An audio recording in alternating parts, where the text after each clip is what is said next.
बंगाल में इस वक्त सियासी हलचल है।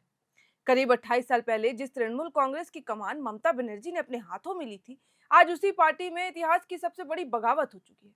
टीएमसी तो बंगाल से हट ही चुकी है, लेकिन अब ममता बनर्जी के साथ क्या हो रहा है? सीपीएम से आए और कभी ममता बनर्जी के चहेते रहे ऋतव्रत बनर्जी ने टीएमसी के 58 से ज्यादा विधायकों को अपने पाले में करके खुद को विधायक दल का नेता घोषित कर दिया। अब क्या ऋतव्रत बंगाल के एक नाथ शिंदे बनने जा रहे हैं, जिन्होंने ममता बनर्जी के पैरों के नीचे से राजनीतिक जमीन ही खिसका दी? पूरा मामला क्या है, ऋत्विक बनर्जी क्या है, उनका सफर क्या रहा, आज हम इस वीडियो में सब कुछ डिटेल में जानेंगे। दरअसल बुधवार को पार्टी के 58 से ज्यादा विधायकों के समर्थन से ऋतव्रत बनर्जी को विधानसभा में टीएमसी विधायक दल का नेता चुन लिया गया। यह विडंबना ही है कि ऋतव्रत के राजनीतिक करियर की ये ऊंचाई ममता बनर्जी के लंबे राजनीतिक करियर के लिए एक सबसे बड़ा झटका साबित हो रही है। सबसे पहले झटका तो ममता को यह लगा कि वो अपनी सीट हार गई, बंगाल हार गई। और अब करीब 28 साल पहले टीएमसी के गठन के बाद पार्टी के तमाम फैसले जो ममता बनर्जी लेती थी, अब वो भी नहीं ले पाएंगी। और ये पहली बार है कि किसी दूसरी पार्टी से आने वाले एक नेता ने पार्टी से निकाले जाने के बाद उसके 2/3 विधायकों को अपने खेमे में कर लिया। वामपंथी छात्र संगठन स्टूडेंट फेडरेशन ऑफ इंडिया यानी कि एसएफआई के छात्र राजनीति की शुरुआत करने वाले ऋतव्रत की खासियत ये रही कि वे जिस पार्टी में भी रहे हैं वो शीर्ष नेताओं के ब्लू आइड बॉय रहे, यानी कि वो इंसान जो सबसे ज्यादा चहेता रहे। वो चाहे वाम मोर्चा सरकार में मुख्यमंत्री रहे, बुद्धदेव भट्टाचार्य हो, या फिर उसके बाद टीएमसी में खुद प्रमुख ममता बनर्जी हो, हर जगह वो रहे हैं और खास बनकर रहे हैं। बीते करीब एक दशक के दौरान उनके राजनीतिक करियर का उतार चढ़ाव किसी को भी अचरज में डाल सकता है। बीते महीने विधानसभा चुनाव के नतीजों के बाद सार्वजनिक तौर पर सलाहकार संस्था आईपैक और पार्टी के शीर्ष नेतृत्व, खासकर महासचिव अभिषेक बनर्जी को कटघरे में खड़ा करने वाले ऋतव्रत ने एक महीने में के भीतर ही तृणमूल कांग्रेस को दो फाड़ की हालत में पहुंचा दिया है। इससे बंगाल के राजनीतिक हलकों में भी अब चर्चा तेज हो गई है और वो चर्चा जोर पकड़ रही है कि क्या वे यहाँ के एकनाथ शिंदे साबित हो सकते हैं। क्या ये जो उलटफेर है वो पहले से चल रहा था? ऋतव्रत के नेतृत्व में बुधवार को टीएमसी के 58 विधायकों ने विधानसभा में बैठक के बाद विधानसभा अध्यक्ष को एक पत्र सौंपा, जिसमें ऋतव्रत को विधायक दल का नेता चुनने की बात कही गई थी। और तभी जब ये बात सामने आई तो सब हैरान रह गए। और इस वीडियो को मैं आगे बढ़ाने से पहले ऋतव्रत के राजनीतिक करियर पर एक बार निगाह डालना बहुत ज्यादा जरूरी है। समझना जरूरी है कि उनका सफर कैसा रहा, राजनीति की शुरुआत कैसे हुई। 15 नवंबर 1969 को कोलकाता के बंगाली परिवार में जन्मे ऋतव्रत के पिता का नाम प्रियभूषण बनर्जी और माता का नाम अर्चना बनर्जी। साउथ पॉइंट स्कूल से शुरुआती पढ़ाई की उन्होंने और उसी के बाद से ग्रेजुएशन के लिए कोलकाता के ही आशुतोष कॉलेज में दाखिला ले लिया। उसी दौरान वे एसएफआई के सदस्य बने और पार्टी के कार्यक्रमों में हिस्सा लेने लगे। और वो एक पॉइंट था जब उन्होंने कहीं ना कहीं इनडायरेक्टली से पर राजनीति की शुरुआत की। 90 के दशक में एसएफआई से राजनीतिक करियर शुरू करने वाले ऋतव्रत आशुतोष कॉलेज छात्र संघ के महासचिव बन गए। अपनी सांगठनिक क्षमता के बूते वर्ष 2008 में वे एसएफआई के राष्ट्रीय महासचिव बन गए। उन्होंने तब तक सीपीएम के प्रमुख युवा चेहरे के तौर पर अपनी पक्की पहचान बना ली थी, लोग उन्हें जानने लगे थे। फिर विश्वविद्यालय की पढ़ाई के दौरान ही बुद्धदेव भट्टाचार्य समेत पार्टी के कई नेताओं ने उनकी नजदीकियां जो थी उनकी बढ़ चुकी थी। बुद्धदेव भट्टाचार्य के मुख्यमंत्री बनने के बाद दोनों के बीच संबंध और बेहतर हो गए। सीपीएम ने साल 2011 में उनको कोलकाता दक्षिण लोकसभा सीट पर अपना उम्मीदवार बना दिया और वह सीट ममता बनर्जी के इस्तीफे के कारण ही खाली हुई थी। आयरनी देखिए, समझने की कोशिश करिएगा।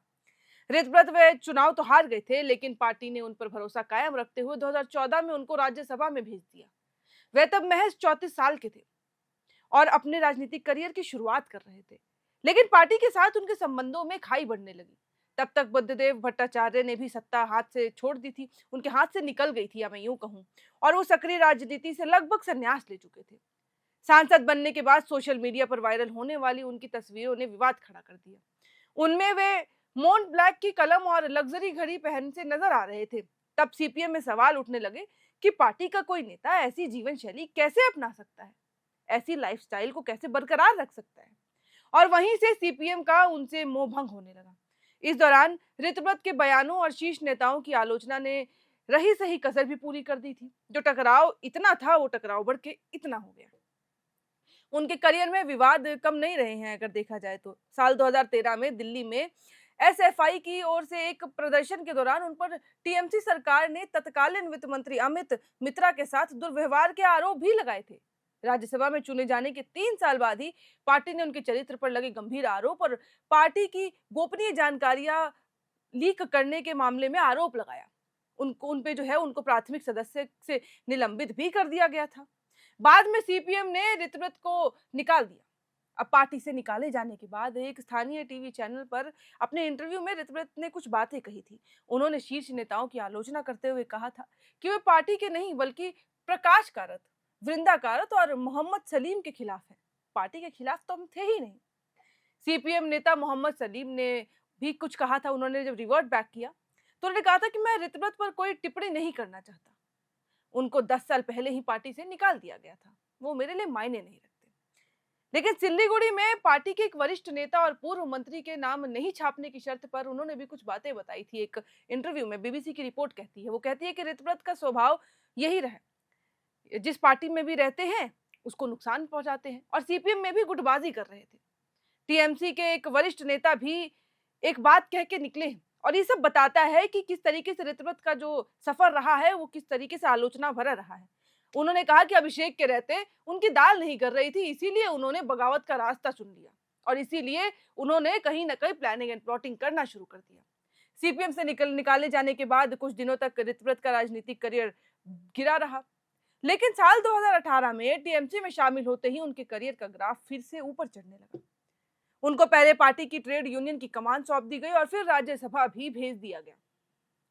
टीएमसी में जल्दी ही ममता बनर्जी के वो करीबी नेताओं में से एक हो गए और एक क्या कहूं, मैं कहूं कि ममता बनर्जी के खास हो गए। शुरुआती दौर में वो पार्टी में काफी लोग प्रोफाइल नेता रहे थे, लेकिन धीरे धीरे वो शीर्ष नेतृत्व के साथ करीबी बढ़ाते रहे।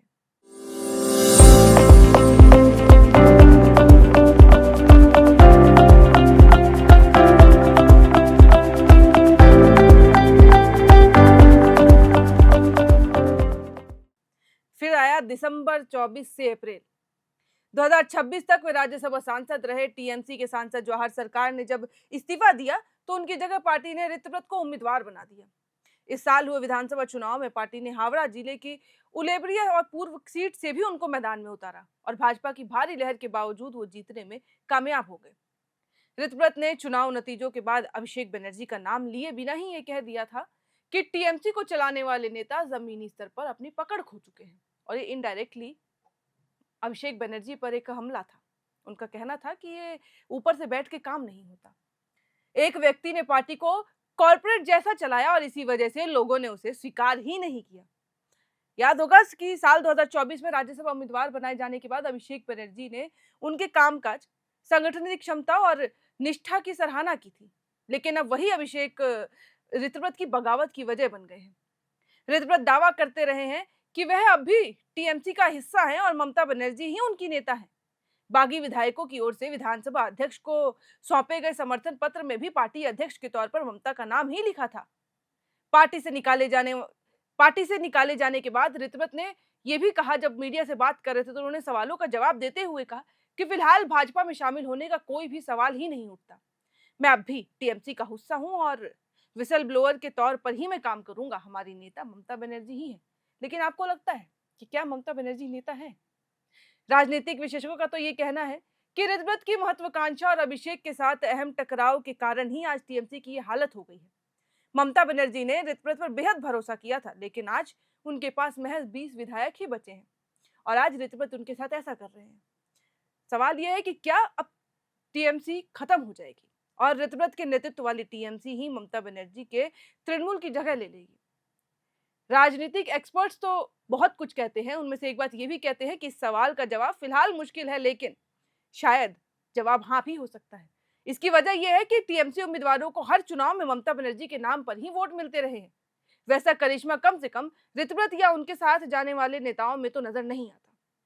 राजनीतिक विश्लेषकों का यह भी कहना है कि ऋतव्रत बनर्जी अपने करियर के शुरू से ही बेहद महत्वाकांक्षी रहे हैं। उनको आगे बढ़ने का बहुत ज्यादा जज्बा था।